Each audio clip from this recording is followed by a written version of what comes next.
amigos televidentes, vea qué importante es esta parte de nuestro programa de hoy. Don Denis Yannick está sacando del baúl del recuerdo de él muchas cosas. Es una vivencia importante, histórica, también de Conozcamos Costa Rica. Aquí tenemos, no sé qué es el recuerdo de ese, Roger, pero esa es la cáscara, no van a creer, pero esa es la cáscara del primer pichón del Alfa Rojo que nació aquí en 91. Usted vino y grabaron ese día estos pichones aquí.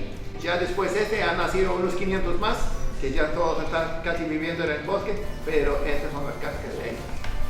Voy a seguir sacando del baúl de recuerdos.